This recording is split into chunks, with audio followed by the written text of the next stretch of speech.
if I live 100 years, I'll just never, ever be able to tell the story the way it really happened. These young kids who, you just run up to them, and when we were all boxed in, they were all around, and they were all over our perimeter, and we're throwing grenades, and got pretty close, and just run up to one of these kids and say, Marine, we're going to get out of here, aren't we? And the kid look up to you and say, you're damn right we are, Skipper.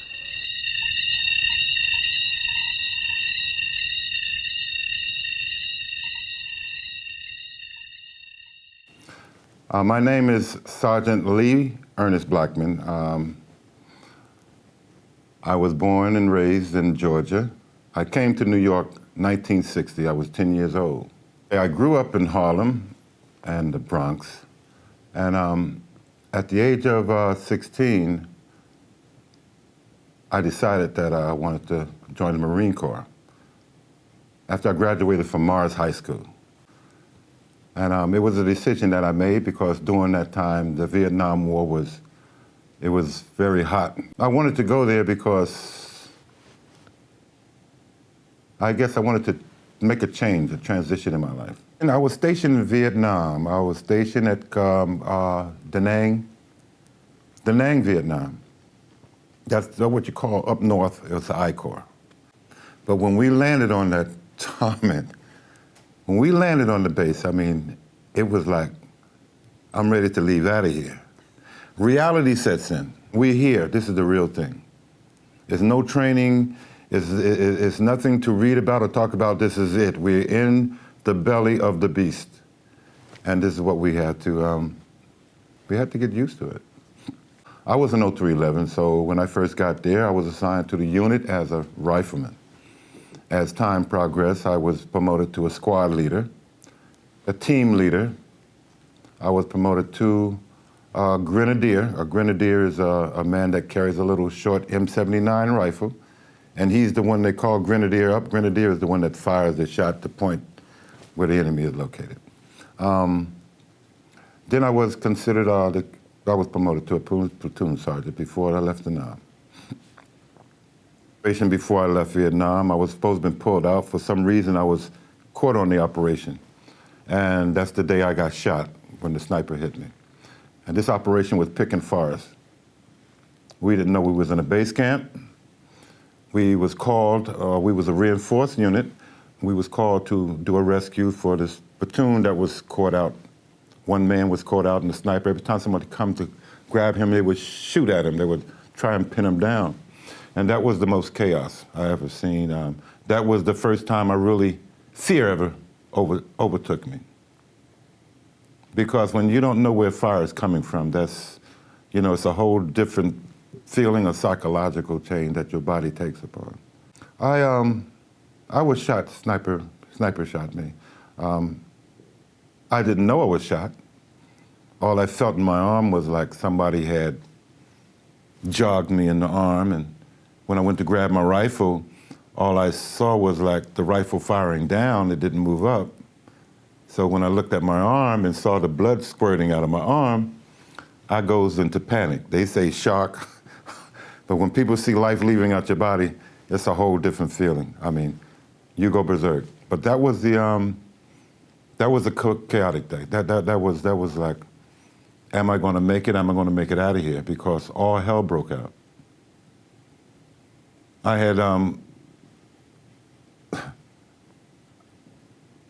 had given up. Some of my friends were shot, which you couldn't do anything. The corpsman when they mentioned corpsman up to do my arm, treat me, he was shot also. And the thing that happened is when they tried to land the helicopter into medevac me out the first time, we was positioned on a hill, and the helicopter couldn't land on the hill. But when the first med, we call them first meds, when they came, all hell broke out on the helicopters. The helicopters came in to pick me up, and they had to leave out. They had to go back. They sent in the Cobras. The Cobras came in, landed gunfire where we told them that the enemy was at, and they left. And when the helicopter came the second time to get me out, the guys told me, Sergeant, you're going home. you're going home, Sarge. And I'm looking down at the guys, drugged up. I see the guys waving, the helicopter pulling up. And I felt bad. I feel bad up until now, but I did get in contact with a few of the guys. And I felt bad because I had to leave them. I didn't want to leave. I did not want to leave.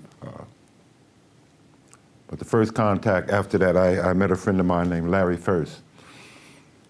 Maybe, say about 10 years, I hadn't gotten in touch with him, and that stayed on my mind, how these guys came out of this, how they make it out of that valley. And when me and Larry first contacted each other, he said, Sarge, he said, when you left, he said, you should have seen the fireworks.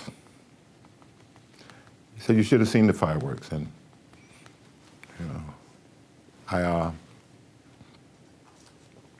we glad that each other came home. He was the first that I spoke to.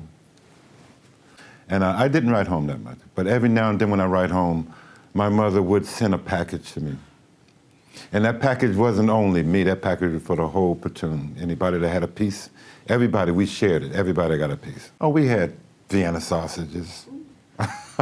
We had maybe candy from America, good fresh Winston cigarettes, anything that we had, but maybe a pie.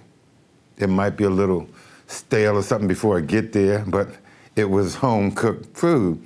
And that's what we shared. Everything we got, we shared. We was there as one team, white, black, red, it doesn't matter the color.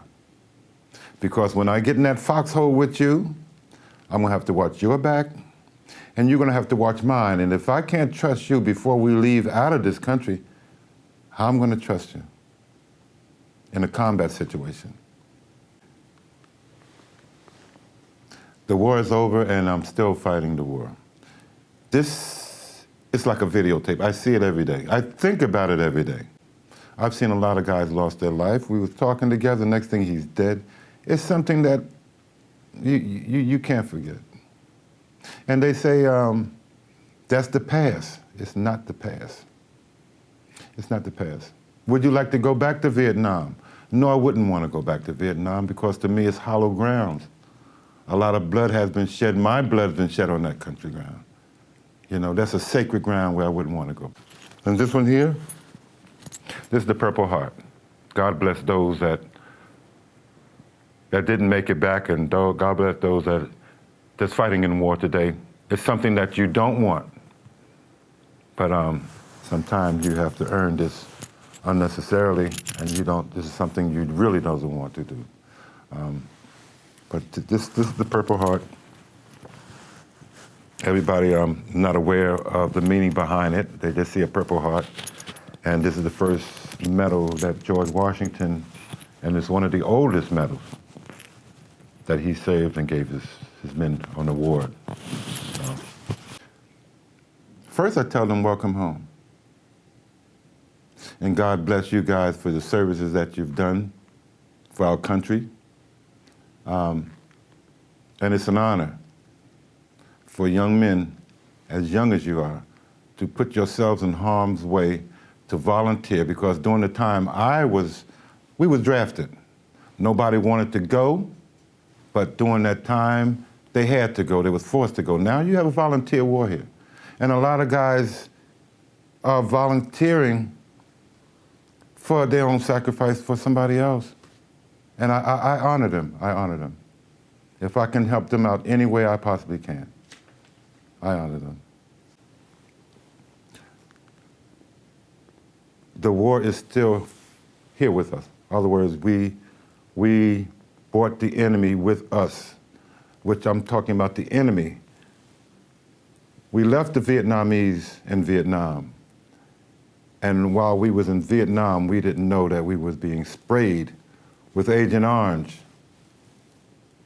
And my friend Larry First was the first one that told me to get yourself checked out. Now you're talking about 15, 20 years ago that he informed me about this. I didn't know what Agent Orange was. He said we were sprayed in Vietnam. And when he said that, I can bring back memories of certain areas that looked like somebody had put gas on it and cooked it. When they sprayed it, it had to be a rainy day, because during the monsoon it rains, so it had to be close to the monsoon where it would stop. And that next day, or a couple of days, the vegetation would just cook up like somebody had just put them in the oven and cook it. And there was a lot of areas that we was in. But we didn't think about that. What was it? We wasn't informed. We was uneducated. The Vietnam War, they didn't educate us on anything. All we had to do was go out and kill the enemy. But we brought the enemy back here. And I'm talking about the Agent Orange. And a few months he died from the Agent Orange. It's another battle that many of us Vietnamese, I mean, many of us are Marine Corps, many of us soldiers, many of us that fought in Vietnam, we have to continue fighting. We as a nation have to remember the sacrifices that our young men gave, the families that they didn't return to, the wounded that came back unattended to. And now I look at the system now and look like the system is turning their back on the veterans. You got a lot of homeless veterans that shouldn't be homeless. I'll be saying, what's going on? Here we are defenders of this nation, and we're not being treated right. So our next generation that's coming up, what about the military? Will they join because of what our older veterans are telling them, what they're not getting? And it's bad to even think that way, but when something that you're seeing, I've been overseas, been to Vietnam. What I had to go through to get my benefits, I had to fight. It shouldn't have been that way. And men right now, from 45 years ago, are still fighting for benefits that they should be receiving. So I can imagine what the younger generation is going to. A high suicide rate.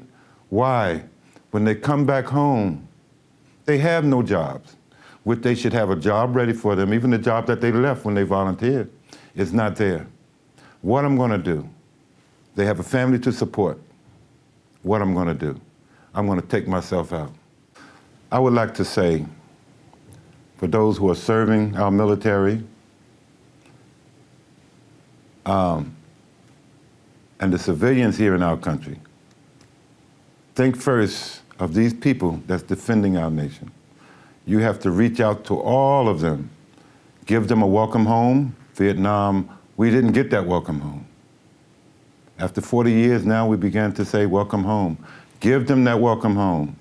Hug these young men and women and let them know that we love them for the service that they're doing. My phrase for the Marine is simplified Dallas, always faithful, and we have our out call. It used to be gung-ho. Now we say, hoorah.